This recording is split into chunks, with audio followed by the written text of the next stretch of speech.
Hi, this is Adam Kunzmiller with BoardGameGeek at Gen Con 2016, and I'm joined by Corey Koneska from Fantasy Flight Games, and we're here to look at Mansions of Madness, the second edition.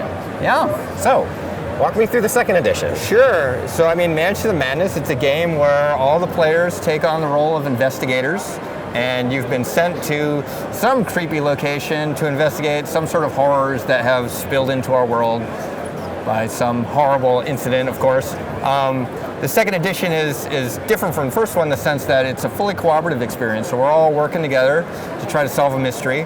And a lot of that is facilitated by an app. So the first edition you had to have an overlord, yes. And now that's been taken over by the app. Yep. All right, so what's the app do for us? So the app does a lot of things. First of all, it facilitates the story. So there's a cutscene at the beginning that tells you what's going on. It's playing creepy music in the background. But it also allows us to have a lot of more variability than we could have in a normal board game. So we can have different map setups. We can have different story beats happen in different places. And since the app behind the scenes is doing all these changes on the fly, you don't have to worry that some player is going to mess up and put a card in the wrong space or something. And also lets you get into the game a lot faster. In the sense that you don't need to kind of set everything up and do a lot of the legwork of preparing where clues are and where they lead, because it's all happening in the background. Great. So why don't you just kind of show us some of the highlights of what the app is doing here? Sure. So I mean, at the start of the game, you're going to choose what scenario you want to do. We'll just do the intro scenario, and each of them has a different play length. So this one's 60 to 90 minutes. That sounds longer than how long we have. Let's do that one. And then you get to select what investigators you want. And so let's just say we're going to use, this looks like we got the butler and, I don't know, maybe the priest here. That's not actually the priest. That's all right. We will say, those are characters we're going to use. And so it's going to tell you what items to start with. So you would go into your deck, you would pull out those cards. Someone gets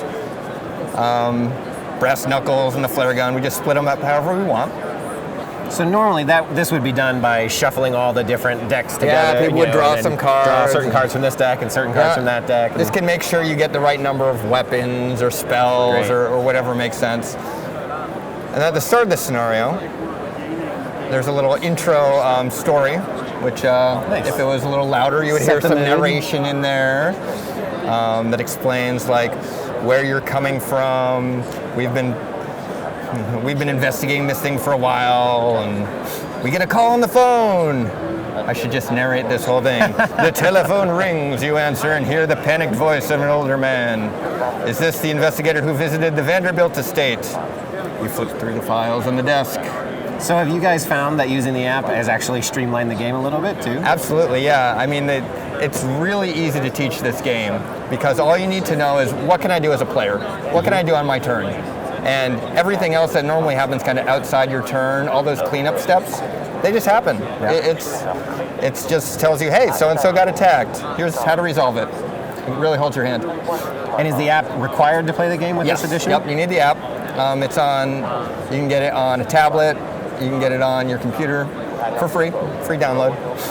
All right, great. And when is this available? It's available now. It just went on sale the 4th, so. All right, and just as a reminder, how many players can play Mansions of Madness? Up to 5. And 1 to 5. How long does it take now?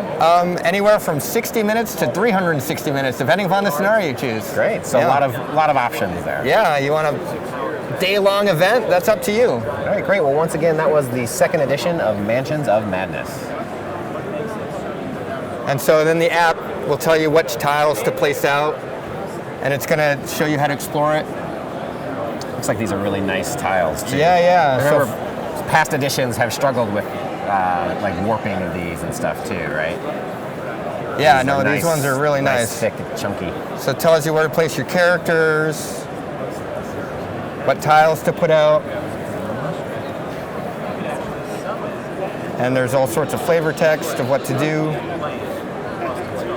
But then the actual gameplay itself, you're playing on the board, you're putting down characters, you're walking around, you're opening doors, you're exploring new portions of the map, you're talking to NPCs that show up. And so on your turn, basically, you get to choose, what do I want to do? There are these tokens that are in my spaces, as you can see on the game board. I didn't actually set them up right, of course. Oh, it's all right. these tokens on my spaces. Where do I want to go? What do I want to do? It's like, I'm going to move over here. I'm going to see what this is. And so the app will tell you what it is. It's like, hey, it's an end table. It's holding a telephone. Do I want to search it? Do you want to answer the phone? And there's going to be some story that tells you, you try to open the door but it's locked. And so you have to do a test. You roll some dice. I rolled 5 successes. That's crazy. Hey, I found something in the desk. Oh, nice. So you don't even have to like look up the chart on, this many successes translates to this thing happening. It's all taken care of. And sometimes it can vary. In addition, some of these things that you find, these lanterns over here, are to explore new areas of the map. Let's say that I walked over to a door. It's going to say, hey, there's this room over there. And so I would take that room and I would lay it out on the side here. And by doing it in the app, like I said, that can be different every game that you play. You can find different things over there. And as you'll encounter new NPCs and new things to investigate, some of these are going to be related to the mystery that's going on, some won't be. It's kind of up to players to kind of deduce, like, what the heck is going on, first of all, and second of all, how do we stop it?